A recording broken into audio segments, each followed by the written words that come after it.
नमस्कार दोस्तों, आपका स्वागत करता हूं इस YouTube channel SK coaching centre पर। दोस्तों आज हम लोग रीजनिंग के एक और नए प्रैक्टिस सेट को देखने वाले हैं। इस वाले प्रैक्टिस सेट के अंदर आज हम लोग रीजनिंग के 15 अलग अलग प्रकार के इम्पोर्टेंट प्रश्न को देखेंगे, जो कि आपको आने वाले आगामी सभी परीक्षाओं के लिए काफ़ी महत्वपूर्ण होने वाला है। जैसे कि क्वेश्चन नंबर 2 को देख लीजिए, ये आपका नंबर एनालॉजी रीजनिंग का प्रश्न है। क्वेश्चन नंबर 7 को देख लीजिएगा, ये आपका कैलेंडर से रिलेटेड प्रश्न है। और क्वेश्चन नंबर 15 को देख लीजिए, इसमें आपको विषम आकृति चुनने के लिए बोला जा रहा है। कुछ इसी प्रकार के अलग अलग 15 इम्पोर्टेंट प्रश्न को देखेंगे, जो कि आपको आने वाले आगामी सभी परीक्षाओं के लिए काफ़ी महत्वपूर्ण होने वाला है। तो सभी प्रश्न को पहले आप लोग खुद से ज़रूर सॉल्व कीजिएगा और आप लोग हमारे साथ अंत तक ज़रूर बने रहिएगा। चलिए हम लोग 1 नंबर क्वेश्चन की ओर चलते हैं। दोस्तों ये रहा क्वेश्चन नंबर 1। क्वेश्चन नंबर 1 आपको कह रहा है, नीचे दिए गए प्रश्न में संबंधित शब्द को चुनिए।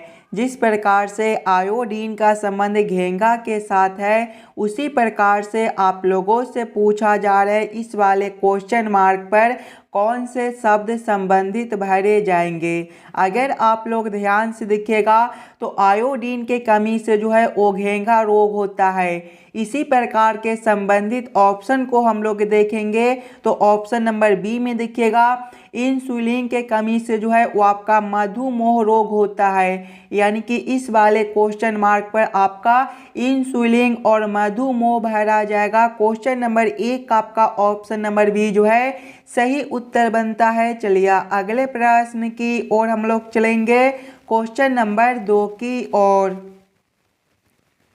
ये रहा क्वेश्चन नंबर 2। क्वेश्चन नंबर 2 आपको कह रहा है, नीचे दिए गए प्रश्न में संबंधित संख्या को चुनिए। इस बार आपको संबंधित संख्या चुनने के लिए बोला जा रहा है। प्रश्न आपको कह रहा है, जिस प्रकार से 42 का संबंध 31 के साथ है, उसी प्रकार से आप लोगों से पूछा जा रहा है इस वाले क्वेश्चन मार्क पर कौन से संख्या संबंधित भरे जाएंगे। सबसे पहले हम लोगों को क्या करना है, 42 से 31 लाना है। 42 को हम लोग क्या करेंगे ताकि हमारा 31 बन जाए। अगर आप लोग सिंगल सिंगल संख्या को देखिएगा तो देखिए 4 से आपका 3 लिखा हुआ है, यहाँ पर आपका -1 है। उसी प्रकार से आगे देखिएगा तो 2 से आपका 1 है, यहाँ पर भी आपका -1 है। इसी प्रकार के संबंधित ऑप्शन को देखेंगे तो ऑप्शन नंबर ए में देखिएगा 9 से आपका 8 है, -1 है। और 7 से आपका 6 है, -1 है। यानी कि इस वाले क्वेश्चन मार्क पर जो है वो आपका 97:86 भरा जाएगा। क्वेश्चन नंबर 2 का आपका ऑप्शन नंबर ए जो है सही उत्तर बनता है। दोस्तों इस वाले पार्ट में आपको जितने भी प्रश्न कराए जाएंगे वो सारे प्रश्न आपके आने वाले आगामी सभी परीक्षाओं के लिए काफ़ी इम्पोर्टेंट होने वाला है। तो सभी प्रश्न को पहले आप लोग खुद से ज़रूर सॉल्व करने की कोशिश कीजिएगा। चलिए अगले प्रश्न की ओर हम लोग चलेंगे, क्वेश्चन नंबर 3 की ओर। ये रहा क्वेश्चन नंबर 3। क्वेश्चन नंबर 3 आपको कह रहा है, लुप्त संख्या ज्ञात करें। ये जो प्रश्न है ये आपका मिसिंग नंबर से रिलेटेड प्रश्न है। यहाँ पर आपका एक क्वेश्चन मार्क है। इस वाले क्वेश्चन मार्क पर आपका कौन सा संख्या भरा जाएगा ये आप लोगों से पूछ रहा है। दोस्तों जब भी आपको मिसिंग नंबर से रिलेटेड प्रश्न देखने को मिले तो सबसे पहले आप लोग क्वेश्चन के पैटर्न को समझने की कोशिश कीजिएगा। अगर आप लोग ध्यान से देखिएगा प्रश्न को तो देखिए 1 है, 4 है, 7 है और 10 है। 1 से आपका 4 है, +3 का अंतर है। 4 से आपका 7 है, +3 है। 7 से आपका 10 है, +3 है। उसी प्रकार से आगे देखिएगा तो 5 से आपका 8 है, यहाँ पर भी +3 है। 8 से आपका 11 है, +3 है। और 11 से आपका 14 है, +3 है। उसी प्रकार से आगे देखिएगा तो 6 से आपका 9 है प्लस 3 है, 9 से आपका 12 है प्लस 3 है, और सभी में देखिएगा तो plus 3 plus 3 plus 3 plus 3 plus 3 plus 3, और यहाँ पर भी देखिए प्लस 3 प्लस 3, यानी कि आगे हम लोग फिर से एक बार प्लस 3 करेंगे। 12 प्लस 3 आपका 15 होता है, यानी कि इस वाले क्वेश्चन मार्क पर आपका 15 भरा जाएगा। 15 आपका ऑप्शन नंबर सी में दिया गया है, जो कि आपका सही उत्तर बनता है। चलिए अगले प्रश्न की ओर हम लोग चलेंगे, क्वेश्चन नंबर 4 की ओर। ये रहा क्वेश्चन नंबर 4। क्वेश्चन नंबर 4 आपको कह रहा है पासे के 3 बिंदु वाले फलक के विपरीत कितने बिंदु है, ये आप लोगों से पूछ रहा है। ये भी प्रश्न आपके लिए काफ़ी इम्पोर्टेंट प्रश्न है, और जब भी आपको इस प्रकार के प्रश्न देखने को मिले तो पहले आप लोग सभी पासे के स्थिति को देखिएगा। देखिए आप लोगों से पूछ रहा है कि बिंदु 3 के विपरीत में कौन सा बिंदु होगा।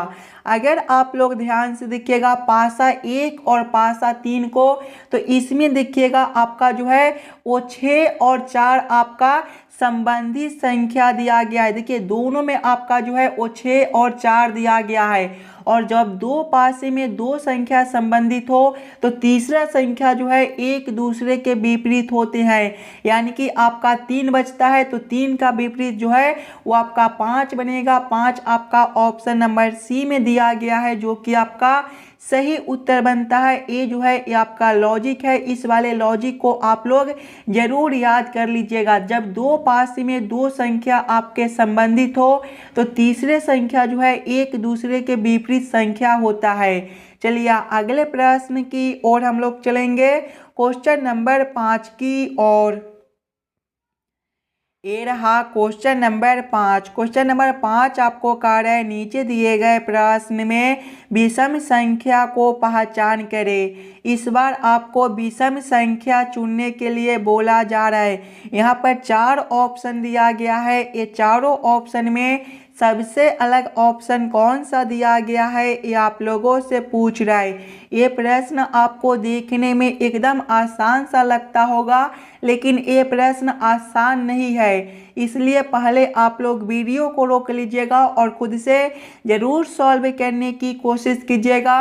ये चारों संख्या में सबसे अलग संख्या आपका कौन सा दिया गया है। अगर आप लोग ध्यान से देखिएगा तो ऑप्शन नंबर ए में देखिए 18 है। 18 जो है वो आपका 1 और 8 से मिलकर बनता है। दोनों संख्या को आपस में जोड़ते हैं, 1 + 8 करते हैं तो आपका 9 बनता है। ऑप्शन बी में देखिएगा 45 है। 45 आपका 4 और 5 से मिलकर बनता है, 4 + 5 करते हैं तो आपका 9 बनता है। ऑप्शन सी में देखिएगा 54 है। 54 आपका 5 और 4 से मिलकर बनता है, 5 + 4 जो है वो आपका 9 बनता है। ऑप्शन डी में देखिएगा 55 है। 55 आपका 5 और 5 से मिलकर बनता है, 5 + 5 करेंगे तो आपका 10 हो जाएगा। ध्यान से देखिएगा तो आपका 9, 9, 9 और 10 है, यानी कि सबसे अलग ऑप्शन आपका डी बनता है। इसके दोनों संख्या को आपस में जोड़ने पर 10 प्राप्त होता है और बाकी सभी में आपका 9, 9 प्राप्त होता है, यानी कि क्वेश्चन नंबर 5 का आपका ऑप्शन नंबर डी जो है सही उत्तर हो जाएगा। दोस्तों चलिए अगले प्रश्न की ओर हम लोग चलेंगे, क्वेश्चन नंबर 6 की ओर। ये रहा क्वेश्चन नंबर 6। क्वेश्चन नंबर 6 जो है ये आपका वेन आरेख वेन डायग्राम से रिलेटेड प्रश्न है। पीला सब्जियां लाल रुधिर का किस प्रकार से वेन आरेख वेन डायग्राम बनेगा, ये आप लोगों से पूछ रहा है। जब भी आपको वेन आरेख से रिलेटेड प्रश्न देखने को मिले तो सबसे पहले आप लोग ये समझने की कोशिश कीजिएगा ये सभी शब्द में कौन शब्द किसके साथ संबंधित है, किसके अंदर हम लोग किसको रख सकते हैं। पहले आप लोग खुद से ज़रूर सॉल्व करने की कोशिश कीजिएगा। अगर आप लोग ध्यान से देखिएगा तो देखिए पीला है और सब्जियां है। कुछ सब्जियां का जो रंग होता है वो आपका पीला भी होता है, यानी कि सबसे पहले हम लोग पीला के लिए एक गोला बना लेंगे, और कुछ सब्जी का जो रंग होता है वो आपका पीला भी होता है। सभी सब्जी का रंग आपका पीला नहीं होता है, यानी कि इसको हम लोग इस प्रकार से रखेंगे। और लाल रुधिर जो है ये दोनों शब्द से आपका अलग दिया गया है, यानी कि लाल रुधिर को हम लोग ये दोनों से अलग कर देंगे, यानी कि इसका वेन आरेख वेन डायग्राम आपका इस प्रकार से बनेगा। इस प्रकार का वेन आरेख वेन डायग्राम आपका ऑप्शन नंबर सी में दिया गया है, जो कि आपका सही उत्तर हो जाएगा। चलिए अगले प्रश्न की ओर हम लोग चलेंगे, क्वेश्चन नंबर 7 की ओर। ये रहा क्वेश्चन नंबर 7। क्वेश्चन नंबर 7 आपको कह रहा है बॉबी का जन्मदिन 5 जून सोमवार को है, उसी वर्ष पिंकी का जन्मदिन सप्ताह के किस दिन आएगा यदि पिंकी का जन्म 22 दिसंबर को हुआ है। ये जो प्रश्न है ये आपका कैलेंडर से रिलेटेड प्रश्न है, और ये भी प्रश्न आपके आने वाले आगामी सभी परीक्षाओं के लिए काफ़ी इम्पोर्टेंट प्रश्न है। तो पहले आप लोग खुद से ज़रूर सॉल्व करने की कोशिश कीजिएगा। अगर आपको किसी भी प्रश्न में कहीं पर भी कोई दिक्कत हो तो हमें वो भी कमेंट करके बतला दीजिएगा। उस वाले प्रश्न को हम लोग फिर से अगले वाले पार्ट में देख लेंगे। देखिए इस वाले प्रश्न में आपको कहा जाता है कि बॉबी का जन्मदिन 5 जून सोमवार को है, यानी कि 5 जून को कौन सा दिन है तो सोमवार दिन है। आगे प्रश्न को पढ़िएगा। आगे प्रश्न आप लोगों से पूछ रहे पिंकी का जन्म 22 दिसंबर को हुआ है, तो आप लोगों से पूछ रहे 22 दिसंबर को कौन सा दिन रहेगा। सबसे पहले आप लोग इस वाले प्रश्न में ये समझिएगा कि 5 जून से लेकर आपका 22 दिसंबर तक कुल कितने दिन बनते हैं। देखिए 5 जून है, जून आपका कितना दिनों का महीना लगता है तो जून आपका जो है वो 30 दिनों का महीना लगता है। जून में आपका 5 दिन दिया गया है, तो 30 - 5 करेंगे तो आपका 25 बनता है, यानी कि जून में आपका 25 दिन बनता है। जून के बाद आपका कौन सा महीना आता है तो जुलाई आता है। जुलाई आपका कितना दिनों का महीना लगता है तो आपका 31 दिन का लगता है। जुलाई के बाद आपका अगस्त आता है, और अगस्त भी आपका 31 दिन का महीना लगता है। अगस्त के बाद जो है वो आपका सितंबर आता है, और सितंबर में आपका 22 दिन दिया गया है, यानी कि हम लोग प्लस करेंगे 22। जब ये सभी को हम लोग आपस में जोड़ेंगे 25 + 31 + 31 + 22 जो है वो आपका 109 होता है, यानी कि 5 जून से लेकर 22 दिसंबर के बीच का जो दिन है वो आपका 109 दिन बनता है। यानी कि 5 जून को सोमवार दिन है, तो 109 दिन बाद आप लोगों से पूछ रहा है कि कौन सा दिन होगा। अब हम लोग क्या करेंगे कि 109 में 7 से भाग कर देंगे। 7 से हम लोग इसलिए भाग करेंगे दोस्तों कि सप्ताह हमारा 7 दिनों का होता है। 7 दिन के बाद जो है दिन हमारा फिर से आ जाता है। जब हम लोग 7 से भाग करेंगे तो देखिएगा 1 से लगेगा, इधर आपका 3 बच जाएगा, 9 उतरेगा, 7 बचे आपका 35 होता है। शेष जो है वो आपका 4 बनेगा। यही शेष आपका जो है वो सही उत्तर हो जाएगा। अब हम लोग इस वाले शेष को क्या करेंगे कि 5 जून को कौन सा दिन है सोमवार दिन है, तो सोमवार प्लस हम लोग 4 करेंगे। सोमवार प्लस 4 करने पर आपका शुक्रवार दिन बनता है। शुक्रवार आपका ऑप्शन नंबर सी में दिया गया है, जो कि आपका सही उत्तर हो जाएगा। चलिए अगले प्रश्न की ओर हम लोग चलेंगे, क्वेश्चन नंबर 8 की ओर। ये रहा क्वेश्चन नंबर 8। क्वेश्चन नंबर 8 आपको कह रहा है नीचे दिए गए श्रृंखला को पूरा करें। इस बार आपको श्रृंखला सीरीज से रिलेटेड प्रश्न दिया गया है। एक श्रृंखला सीरीज दिया हुआ है और यहाँ पर एक क्वेश्चन मार्क है। इस वाले क्वेश्चन मार्क पर आपका कौन सा संख्या भरा जाएगा ये आप लोगों से पूछ रहा है। दोस्तों ये जो प्रश्न है एकदम आसान सा प्रश्न है। अगर आप लोग ध्यान से देखिएगा श्रृंखला सीरीज को, तो देखिए 1728 से आपका 864 है। अगर हम लोग 1728 में 2 से भाग करते हैं तो आपका 864 होता है। उसी प्रकार से जब हम लोग आगे 864 में 2 से भाग करते हैं तो आपका 432 होता है। उसी प्रकार से जब हम लोग 432 में 2 से भाग करते हैं तो आपका 216 होता है। वही सेम हम लोग आगे करेंगे, आगे भी हम लोग भागा 2 करेंगे। 216 भागा 2 जो है वो आपका 108 बनता है। 108 आपका ऑप्शन नंबर बी में दिया गया है, जो कि आपका सही उत्तर हो जाएगा। दोस्तों अगर आप लोग इस वाले YouTube चैनल पर नए हो तो चैनल को ज़रूर सब्सक्राइब कर लीजिएगा और आप लोग वीडियो को ज़रूर लाइक कर दीजिएगा। इस वाले चैनल पर आपको रीजनिंग की डेली एक एक प्रैक्टिस सेट कराई जाती हैं, जो कि आपको आने वाले आगामी सभी परीक्षाओं के लिए इम्पोर्टेंट रहता है। तो सभी प्रश्न को पहले आप लोग खुद से भी सॉल्व करने की कोशिश कीजिएगा। चलिए अगले प्रश्न की ओर हम लोग चलेंगे, क्वेश्चन नंबर 9 की ओर। ये रहा क्वेश्चन नंबर 9। क्वेश्चन नंबर 9 आपको कह रहा है नीचे दिए गए अक्षर श्रृंखला को पूरा करें। इस बार आपको अक्षर श्रृंखला से रिलेटेड प्रश्न दिया गया है। एक अक्षर श्रृंखला दिया हुआ है और यहाँ पर एक क्वेश्चन मार्क है। इस वाले क्वेश्चन मार्क पर आपका कौन सा अक्षर भरा जाएगा ये आप लोगों से पूछ रहा है। एकदम आसान सा प्रश्न है। अगर आप लोग ध्यान से देखिएगा सिंगल अक्षर को, तो देखिए बी से आपका सी है, बी प्लस जब हम लोग एक करेंगे तो आपका सी हो जाएगा। सी से आपका डी है, यहाँ पर भी आपका प्लस एक है, यानी कि आगे भी हम लोग प्लस एक करेंगे। डी प्लस एक जो है वो आपका ई होता है। आगे देखिएगा दूसरे वाले अक्षर से, तो सी से आपका डी है, यहाँ पर भी आपका जो है वो प्लस एक है। डी से आपका ई है, यहाँ पर भी आपका प्लस एक है, यानी कि आगे भी हम लोग प्लस एक करेंगे। ई प्लस एक आपका एफ होता है। तीसरे वाले अक्षर को देखिएगा तो देखिए एफ से आपका जी है दोस्तों, एफ से आपका जो है वो जी है, यहाँ पर भी आपका प्लस एक है। आगे देखिएगा जी से आपका एच है, यहाँ पर भी आपका प्लस एक है, यानी कि आगे भी हम लोग प्लस एक कर देंगे। एच प्लस एक आपका आई होता है। कौन सा ऑप्शन में आपका ई एफ आई दिया गया है? ई एफ आई आपका ऑप्शन नंबर ए में ही दिया गया है, जो कि आपका सही उत्तर हो जाएगा। चलिए अगले प्रश्न की ओर हम लोग चलेंगे, क्वेश्चन नंबर 10 की ओर। ये रहा क्वेश्चन नंबर 10। क्वेश्चन नंबर 10 आपको कह रहा है नीचे दिए गए निम्नलिखित शब्दों का सही क्रम बताएं। संध्या, प्रकाश, उषा काल, दोपहर और रात्रि का किस प्रकार से सही क्रम बनता है, ये आप लोगों से पूछ रहा है।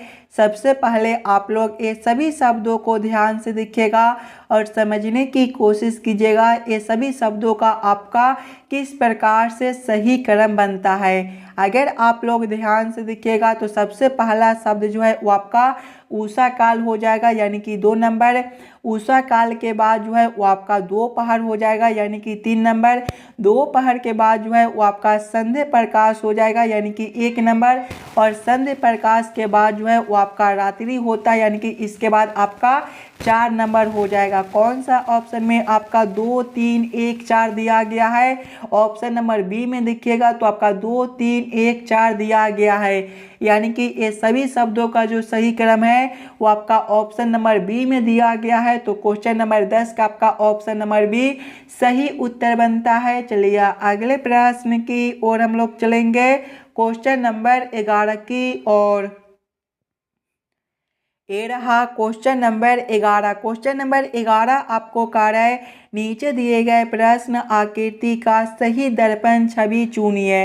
यहाँ पर एक प्रश्न आकृति दिया गया है, कुछ इस प्रकार का आपका प्रश्न आकृति है और प्रश्न आप लोगों से पूछ रहा है इस वाले प्रश्न आकृति का किस प्रकार से दर्पण प्रतिबिंब बनेगा।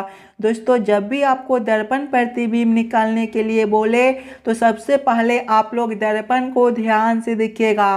दर्पण को देखिएगा तो देखिए कुछ इस प्रकार से आपका दर्पण दिया गया है और जब भी आपको इस प्रकार के दर्पण देखने को मिले तो प्रश्न आकृति जो है वो आपका बाएं से उलटकर दाएं में चला जाएगा और दाएं वाला आकृति आपका उलटकर बाएं में चला आएगा। यानी कि जब हम लोग इस वाले प्रश्न आकृति को इस प्रकार से उलटेंगे तो ये जो प्रश्न आकृति है ये आपका इसी प्रकार से रहेगा।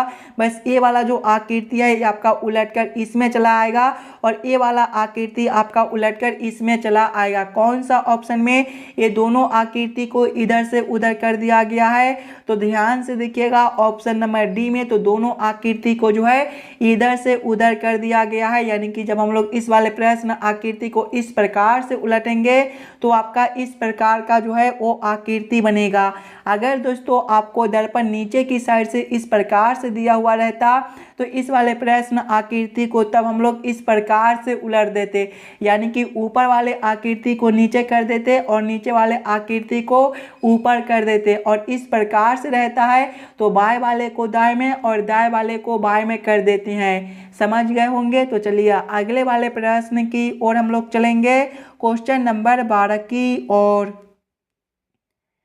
ये रहा क्वेश्चन नंबर 12। क्वेश्चन नंबर 12 जो है ये आपका कथन और निष्कर्ष से रिलेटेड प्रश्न है, और जब भी आपको इस प्रकार के कथन और निष्कर्ष से रिलेटेड प्रश्न देखने को मिले तो सबसे पहले आप लोग सभी कथन को ध्यान से पढ़िएगा, और उस सभी कथन को आप लोग वेन आरेख वेन डायग्राम पर सेट कर लीजिएगा, ताकि प्रश्न को सॉल्व करने और समझने में आपको आसानी हो। देखिए कथन एक आपको कह रहा है कुछ पेन ग्लास है। कुछ पेन क्या है? ग्लास है, यानी कि कुछ पेन आपका ग्लास है। ये जो आरेख है ये आपका पेन के लिए हो जाएगा, और ये जो आरेख है ये आपका ग्लास के लिए हो जाएगा, तभी तो जो है वो आपका कुछ पेन ग्लास बनेगा। आप लोग नाम भी लिख लीजिएगा। ये आरेख जो है वो आपका पेन के लिए है और ये आरेख आपका ग्लास के लिए है। आगे आप लोग कथन को पढ़िएगा। कथन 2 आपको कह रहा है सभी ग्लास दीवार है। सभी ग्लास क्या है? दीवार है, यानी कि दीवार के अंदर जो है वो आपके ग्लास हो जाएंगे, यानी कि ये जो आरेख है आपका दीवार के लिए हो जाएगा। तो आप लोग यहाँ पर दीवार भी लिख लीजिएगा। अब आप लोग इस वाले वेन आरेख वेन डायग्राम के आधार पर निष्कर्ष को सही या फिर गलत कीजिएगा। देखिए निष्कर्ष एक आपको कह रहा है कुछ दीवार पेन है। देखिए दीवार के लिए आरेख आपका यहाँ पर है और पेन के लिए आरेख आपका यहाँ पर है। ये दोनों आरेख जो है वो आपके आपस में कुछ जुड़े हुए हैं, यानी कि कुछ दीवार आपका पेन हो सकता है। ये निष्कर्ष आपका सही बनता है। निष्कर्ष 2 को देखिएगा, कुछ दीवार ग्लास है। देखिए दीवार के लिए आरेख आपका यहाँ पर है और ग्लास के लिए आरेख आपका यहाँ पर है। दीवार के अंदर ही आपका ग्लास दिया गया है, यानी कि कुछ दीवार भी आपका ग्लास हो सकता है। ये भी निष्कर्ष जो है वो आपका सही निकलता है। दोनों निष्कर्ष आपके सही बनते हैं। कौन से ऑप्शन में दोनों निष्कर्ष को सही किया गया है? तो ऑप्शन नंबर सी में देखिएगा, दोनों ही निष्कर्ष सही है, यानी कि क्वेश्चन नंबर 12 का आपका ऑप्शन नंबर सी जो है सही उत्तर हो जाएगा। चलिए अगले प्रश्न की ओर हम लोग चलेंगे, क्वेश्चन नंबर 13 की ओर। ये रहा क्वेश्चन नंबर 13। क्वेश्चन नंबर 13 आपको कह रहा है पी क्यू आर एस तथा टी एक पंक्ति में पश्चिम की ओर मुख करके बैठे हैं। पी तथा क्यू एक साथ बैठे हैं। आर दक्षिण छोर पर बैठा है तथा एस उत्तरी छोर पर बैठा है। टी क्यू तथा आर का पड़ोसी है। दक्षिण छोर से दूसरा कौन है? ये आप लोगों से पूछ रहा है। सबसे पहले आप लोग इस वाले प्रश्न को ध्यान से पढ़िएगा और समझने की कोशिश कीजिएगा। देखिए प्रश्न पहले आपको कह रहा है पी क्यू आर एस तथा टी एक पंक्ति में पश्चिम की ओर मुख करके बैठी हैं। सभी का मुख कौन सा दिशा में है? पश्चिम दिशा में है। देखिए सभी का मुख पश्चिम दिशा में, यानी कि सभी का जो है इस साइड मुख रहेगा। आगे प्रश्न को पढ़िएगा। आगे प्रश्न आपको कह रहा है पी तथा क्यू एक साथ बैठे हैं। पी तथा क्यू जो है वो आपके एक साथ बैठे हैं, यानी कि पी मान लीजिए कि आपका यहाँ पर है तो क्यू आपका एक साथ, यानी कि यहाँ पर हो जाएगा। आगे प्रश्न को पढ़िएगा। आर दक्षिण छोर पर बैठा है। आर जो है वो आपका दक्षिण छोर पर बैठा है। दक्षिण जो है वो आपका नीचे होता है, यानी कि आर जो है वो आपका यहाँ पर बैठा है।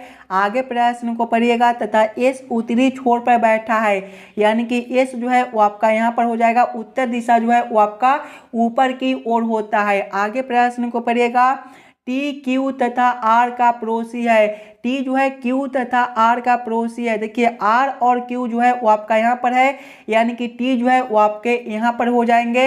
अब आप लोगों से पूछ रहा है दक्षिण छोर से दूसरा कौन है? दक्षिण छोर से दूसरा कौन है, यानी कि ऊपर से जो है नीचे से आपका दूसरा कौन है, ये आप लोगों से पूछ रहा है। देखिए दक्षिण छोर तो आपका ए वाला है। इधर से दूसरा आपका कौन बनता है? तो इधर से दूसरा आपका टी बनता है। टी आपका ऑप्शन नंबर डी में दिया गया है, जो कि आपका सही उत्तर बनता है। अगर दोस्तों आपको किसी भी प्रश्न में कहीं पर भी कोई दिक्कत हो तो हमें ज़रूर कमेंट करके बतला दीजिएगा। चलिए अगले प्रश्न की ओर हम लोग चलेंगे, क्वेश्चन नंबर 14 की ओर। ये रहा क्वेश्चन नंबर 14। क्वेश्चन नंबर 14 आपको कहा है नीचे दिए गए प्रश्न में संबंधित अक्षरों को चुनिए।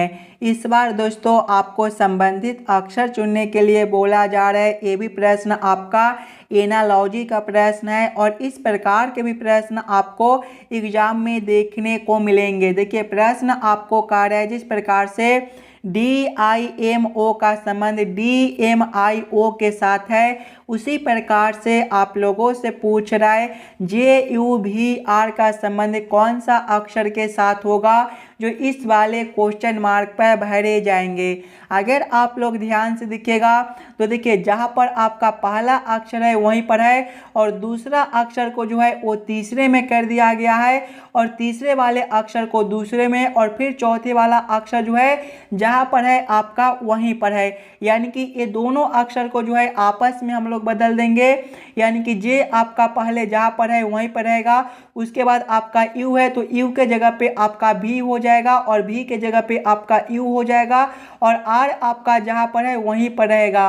कौन सा ऑप्शन में आपका दिखेगा JVUR दिया गया है, ध्यान से दिखिएगा तो JVUR आपका ऑप्शन नंबर सी में दिया गया है जो कि आपका सही उत्तर बनता है। चलिए अगले प्रश्न की ओर हम लोग चलेंगे क्वेश्चन नंबर 15 की ओर। ये रहा क्वेश्चन नंबर 15। क्वेश्चन नंबर 15 आपको कहा है नीचे दिए गए प्रश्न आकृति में विषम आकृति को पहचान करें। यहाँ पर आपका एक प्रश्न आकृति दिया गया है और 4 आकृति दिया गया है। ये चारों आकृति में सबसे अलग आकृति कौन सा दिया गया है ये आप लोगों से पूछ रहा है। सबसे पहले आप लोग चारों आकृति को ध्यान से देखिएगा और समझने की कोशिश कीजिएगा कौन सा आकृति आपका ये सभी में अलग दिया गया है। अगर आप लोग ध्यान से देखिएगा तो आकृति ए में देखिए इसके बीच में जो है वो आपका कुछ भी नहीं दिया गया है। आकृति बी में भी देखिएगा इसके बीच में जो है वो आपका कुछ भी नहीं है। आकृति सी में देखिएगा तो इसके बीच में जो है वो आपके कुछ इस प्रकार के छोटे एक लाइन बनते हैं और आकृति डी में देखिए इसके बीच में आपका कुछ भी नहीं दिया गया है। यानी कि सबसे अलग आकृति आपका सी बनेगा। इसके बीच में जो है वो आपके इस प्रकार के एक छोटे आकृति दिया गया है। यानी कि क्वेश्चन नंबर 15 का आपका ऑप्शन नंबर सी जो है सही उत्तर बनता है। आशा करता हूं दोस्तों आप लोग सभी प्रश्न को बढ़िया से समझ गए होंगे। अगर आपको किसी भी प्रश्न में कहीं पर भी कोई दिक्कत हो तो हमें ज़रूर कमेंट करके बतलाइएगा और आप लोग इस वाले YouTube चैनल पर नए हो तो चैनल को सब्सक्राइब और वीडियो को लाइक ज़रूर करके जाइएगा। चलिए हम लोग मिलते हैं आपसे अगले वीडियो में। धन्यवाद।